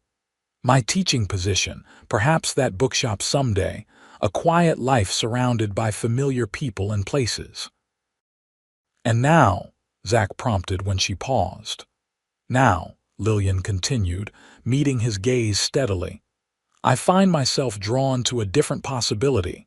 This land, this community, they've affected me in ways I never expected. I came here thinking only to settle my father's estate and leave, but instead, I've found something that feels right. The admission felt significant, as if speaking the words aloud had somehow made her shifting desires more concrete. Zach's expression softened, and he reached across the blanket to take her hand. I'm glad to hear it, he said simply, his thumb tracing gentle circles on her palm. The touch was innocent enough, but it sent warmth spreading through Lillian's body. They sat like that for a long moment, hands linked, the connection between them strengthening in the shared silence. Finally, Zach released her hand and began packing away the remains of their picnic. We should start back if we want to reach the ranch before dark, he said, though his reluctance was evident in his tone. The ride home was quieter, both of them absorbed in their own thoughts yet acutely aware of each other's presence. As they approached Willow Creek Ranch, the setting sun painting the landscape in shades of gold and amber, Lillian found herself wishing the day could stretch on indefinitely. At the ranch house, Miguel greeted them with news that Sheriff Davis had stopped by with warnings of increased rustling activity in the area. 3 more calves had disappeared from the Henderson place just the previous night. He suggests we double our night patrols, Miguel reported, concern evident in his normally calm demeanor. Roberto and Carlos have already agreed to take shifts, but with our fences covering so much ground. I'll stay and help tonight, Zach offered immediately. My foreman can handle things at the Broken T for a night or 2. That's very kind but unnecessary, Lillian began. I insist, Zach interrupted gently. Neighbors look out for each other out here. Besides, if rustlers are working their way through the valley, my place could be next. Better to stop them now. Lillian couldn't argue with his logic, nor did she particularly want to. The thought of Zach remaining at Willow Creek, even if he would be patrolling the property rather than nearby, gave her a sense of security that had nothing to do with cattle rustlers.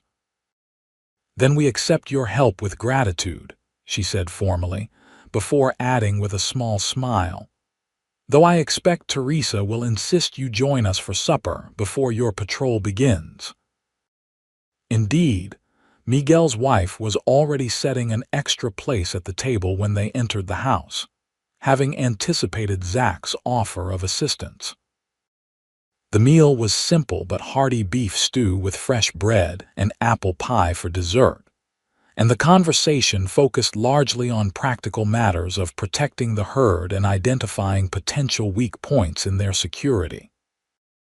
After the meal, Zach prepared to begin his patrol, checking his rifle and accepting a thermos of coffee from Teresa. Lillian walked with him to the porch, reluctant to say goodnight despite the propriety of him leaving to attend to his duties. "Be careful," she said as he mounted his horse. "Rustlers can be dangerous if confronted." "I don't intend to play the hero," he assured her with a smile that didn't quite reach his eyes. "If I see anything suspicious, I'll fire a warning shot to alert Miguel and the others. Safety in numbers." "Still," Lillian persisted, genuine concern in her voice, "please don't take unnecessary risks." Zach's expression softened. "I'll be careful, I promise." He hesitated, then added quietly, "I have more reason than ever to return safely." The words hung in the air between them, their meaning clear though unelaborated. Lillian felt her breath catch in her throat. "Good," she managed to say. "Then I'll see you in the morning."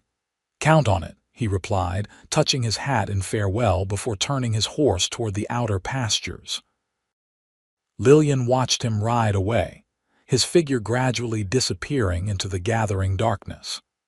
A strange mixture of emotions swirled within her concern for his safety, warmth at his implied declaration, and a growing certainty that her future lay here in California, not back in Boston. The night passed quietly, with no signs of rustlers or other disturbances. Lillian slept fitfully, waking at the slightest sound outside her window, wondering if Zach was cold or tired as he patrolled the boundaries of her property. Morning brought clear skies and the welcome sight of Zach returning from his night watch, tired but unharmed. He reported no unusual activity, though he had reinforced some weak sections of fencing along the eastern boundary. "I should get back to my own place," he said after accepting a cup of coffee from Teresa. "My foreman will be wondering where I've disappeared to." "Of course," Lillian agreed, though she wished he could stay longer. "Thank you for your help last night. It was a comfort knowing you were watching over things." Something in her tone or expression must have conveyed more than her words, for Zach's eyes warmed noticeably. "I'll always watch over you over Willow Creek. I mean when needed," he said, the slight correction betraying his deeper meaning. He departed with a promise to return in a few days to check on things, leaving Lillian with a curious sense of anticipation, as if they were moving inevitably towards something significant, though neither had spoken of it directly. The next week passed in a blur of activity. Lillian threw herself into learning more about ranch operations, accompanying Miguel on his daily rounds and asking endless questions about cattle management, water resources, and the economics of ranching. In the evenings, she pored over her father's account books, gradually building a picture of Willow Creek's financial standing. Zach visited regularly, sometimes bringing small gifts, a book he thought she might enjoy, fresh peaches from a tree on his property, a handcrafted leather bookmark made by a friend in town. Each visit deepened their connection, their conversations ranging from practical ranch matters to philosophical discussions about life's purpose and meaning. On a particularly warm afternoon in early July, Lillian was working in her father's study when Teresa announced Zach's arrival.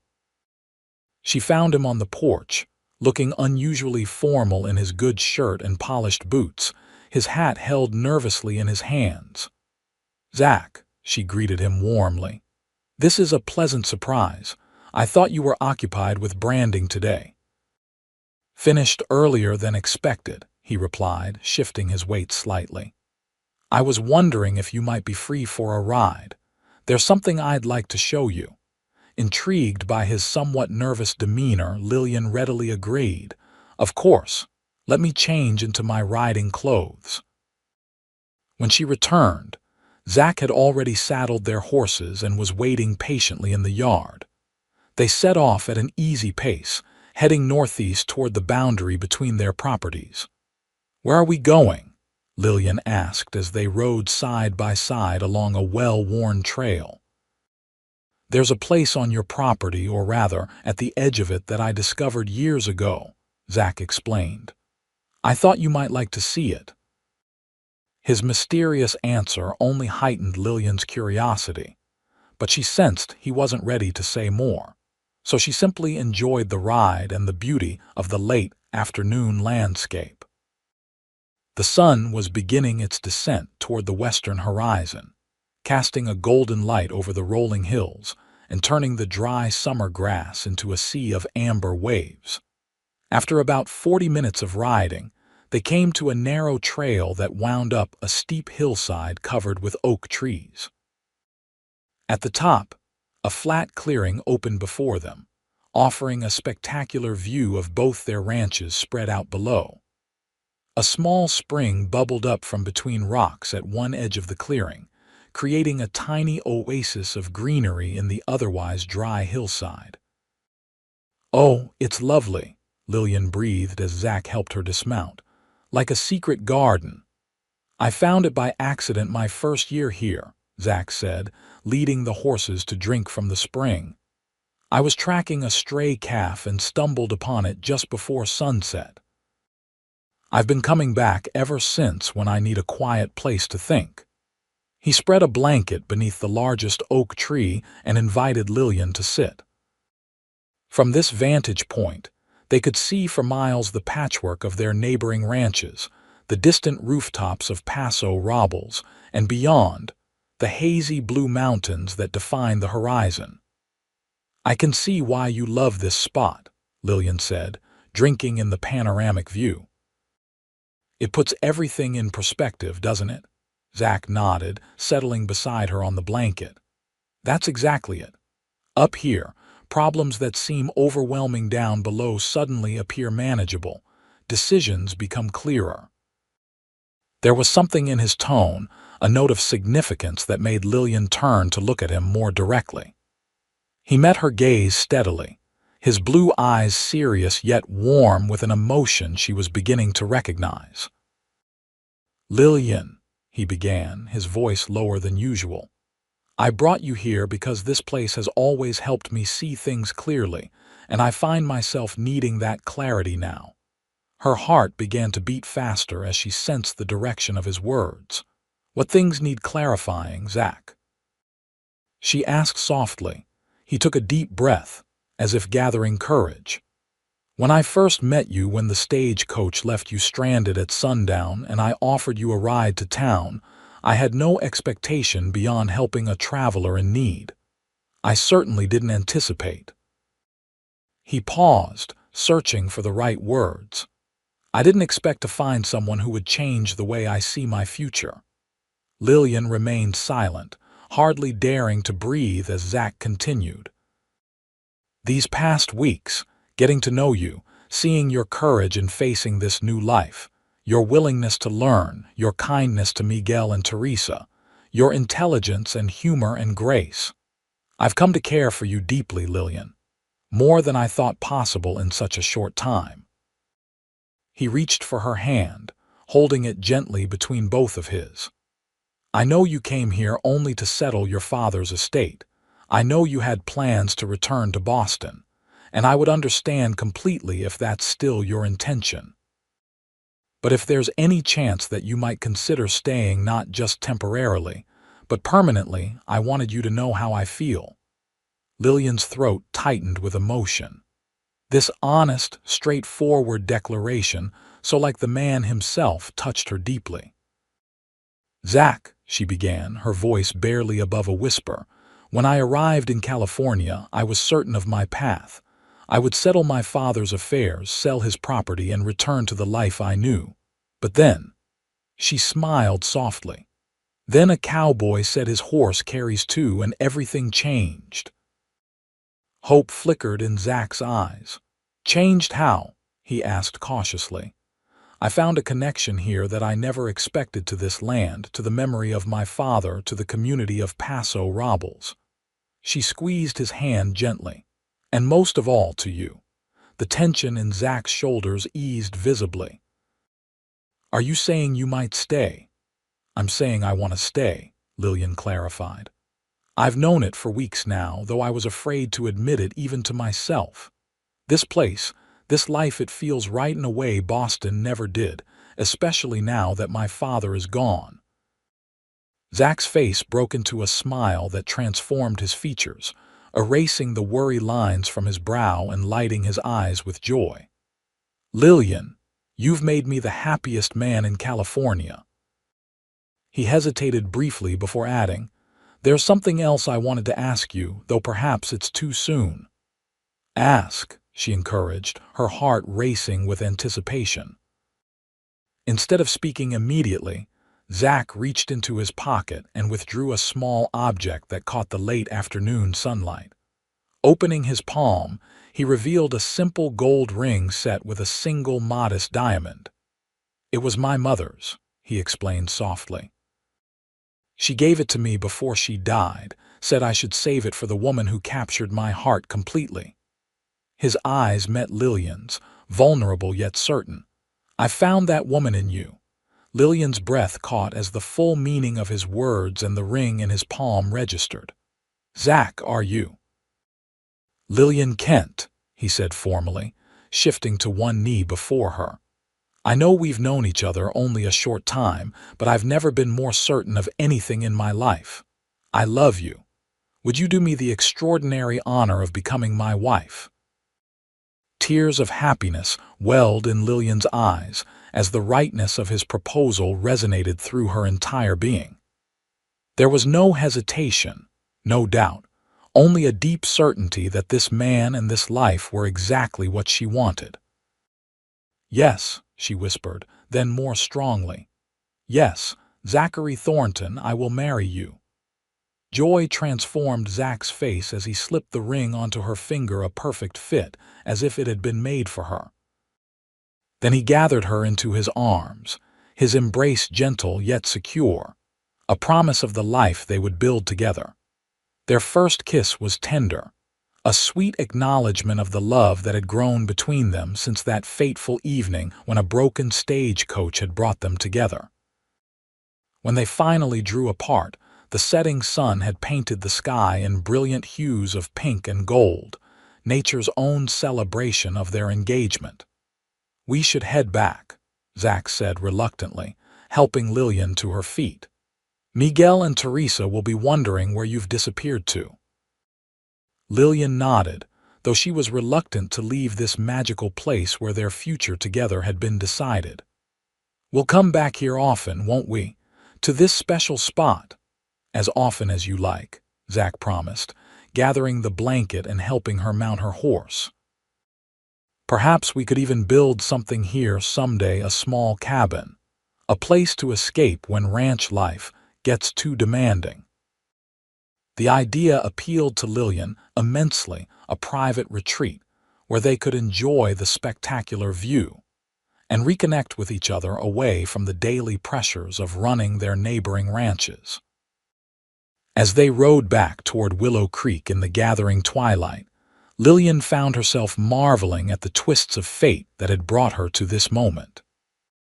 A broken stagecoach, a kindly cowboy offering assistance, a father's unexpected legacy, all had combined to lead her to a future she could never have imagined just months earlier. The news of their engagement spread quickly through Paso Robles, met with universal approval and a fair amount of good-natured teasing about the speed of their courtship. Mrs. Shelton claimed credit for predicting the match from the first night. Zach had delivered Lillian to the boarding house, while Judge Parker insisted that he had seen it coming since their first dance at the Cattlemen's Association ball. They set the wedding date for September, allowing time for Lillian to settle her affairs in Boston through correspondence, and for Zach to complete some improvements to the Broken T Ranch house that would make it more suitable for a bride accustomed to Eastern comforts. In the weeks that followed, Lillian made her decision about the northern section of Willow Creek that Zach had been interested in purchasing.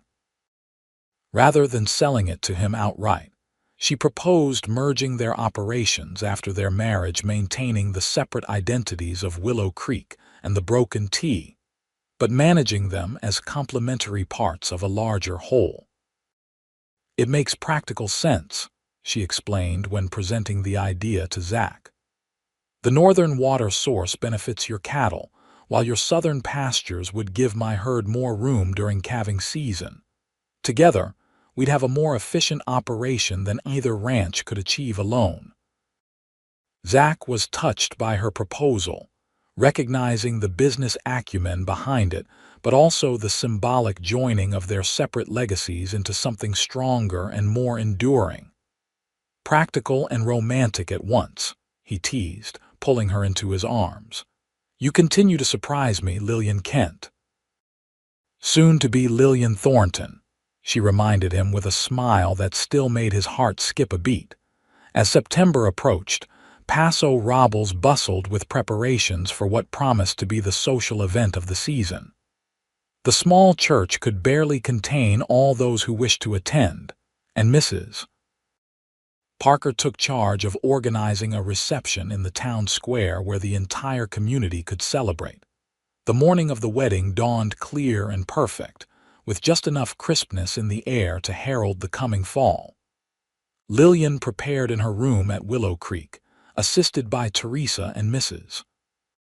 Shelton, who fussed over every detail of her appearance with maternal care. Her wedding dress, ordered from San Francisco, was elegantly simple ivory silk with delicate lace trim that complemented her slender figure without ostentation.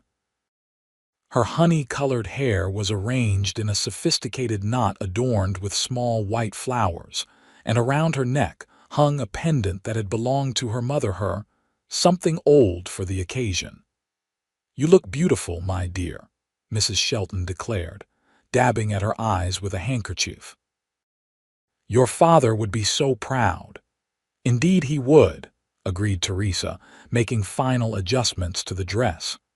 "Jonathan would be happy to see Willow Creek in such good hands and to see his daughter so clearly in love." Lillian smiled at their sentiments, touched by the mention of her father. In the months since her arrival, she had come to understand him better through the stories shared by Miguel, by occasional references from Zach, and by living on the land he had chosen for his final years. Though questions remained about his life in California, she had found peace with his memory.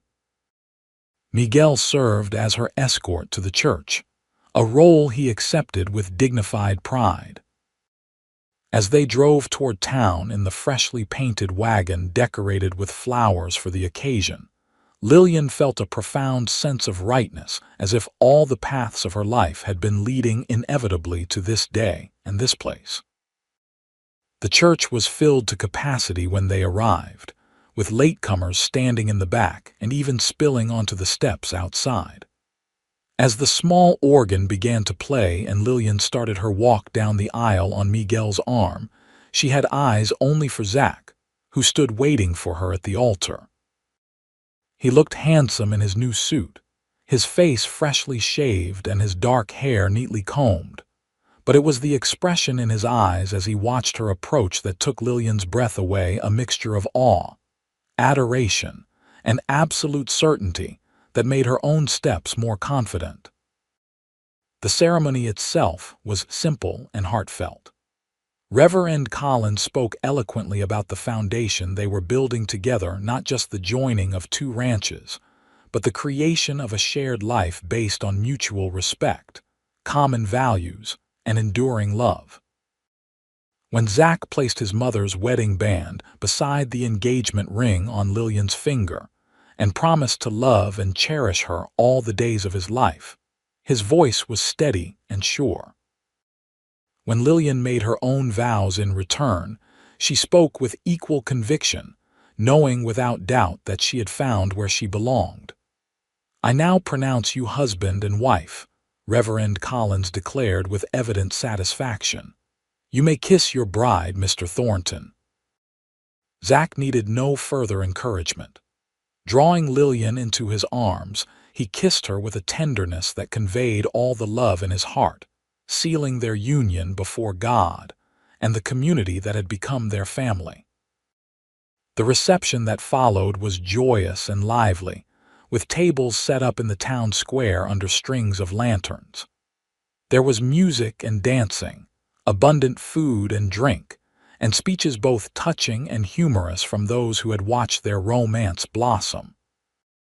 Judge Parker's toast was particularly memorable, recounting how he had spent years trying to match Zach with suitable young ladies, only to have fate accomplish in weeks what his best efforts had failed to achieve over years. "Sometimes," the judge concluded, raising his glass to the newlyweds, "the right person arrives exactly when they're meant to, even if it's from an unexpected direction or a broken-down stagecoach." As the celebration continued into the evening, Lillian and Zach found a quiet moment to slip away to the edge of the square, where they could observe the festivities from a slight distance. "Happy, Mrs. Thornton?" Zach asked, his arm around her waist drawing her close to his side. "Completely," Lillian assured him, leaning into his embrace. "Though it still seems somewhat miraculous, all of this, I mean, that a broken axle and a chance encounter could lead to such happiness." "I don't believe it was chance," Zach said thoughtfully. "Not entirely, at least.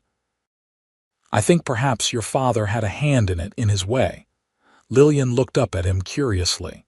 "What do you mean?" "Well, consider the timing," Zach explained. "You arrived exactly when the stagecoach line was using that particular route due to repairs on the main road. Your father knew those hills well enough to know that if anything happened to the coach, a traveler would be stranded. And he knew I regularly used that trail when returning from delivering horses to the livery in Paso Robles. You think he somehow arranged for us to meet?" Lillian asked, both skeptical and intrigued by the idea. Zach smiled. "Not directly, of course, but his decision to leave you Willow Creek, knowing you'd have to come claim it in person, maybe that was his final gift to you, and to me, though he couldn't have known that part for certain." The thought warmed Lillian's heart, the possibility that her father, in his final act, had not only provided for her material security, but had also, however indirectly, set in motion the events that would lead to her greatest happiness. "I like to think he knows," she said softly. "That somehow he can see how things turned out." "I believe he does," Zach replied, pressing a gentle kiss to her forehead. They rejoined the celebration shortly thereafter, dancing together beneath the stars until the hour grew late and the time came for their departure. The entire town turned out to see them off, showering them with flower petals and good wishes as they climbed into the decorated wagon that would carry them to their new shared life at the Broken T. As they drove away, Lillian looked back at the twinkling lights of Paso Robles growing smaller behind them. She thought of her journey from the uncertain young woman stranded by a broken stagecoach at sundown to the confident ranch owner and new bride she had become. No regrets. Zach asked quietly, noting her backward glance. Lillian turned to him with a smile that came from the depths of her heart. "Not one," she assured him, taking his hand in hers. "I'm exactly where I'm meant to be." And as they continued toward home, toward the life they would build together on the land, They both loved Lillian knew with absolute certainty that the broken stagecoach had not left her stranded after all. It had, instead, delivered her precisely where she belonged. 1 year later, the first rays of dawn filtered through the curtains of the master bedroom at the Broken T Ranch house, gently waking Lillian from a peaceful sleep. Beside her, Zack still slumbered, his breathing deep, and even one arm draped protectively across her growing belly. Carefully, so as not to disturb him, Lillian eased from the bed and moved to the window, drawing back the curtain to watch the sunrise paint the eastern sky in shades of pink and gold.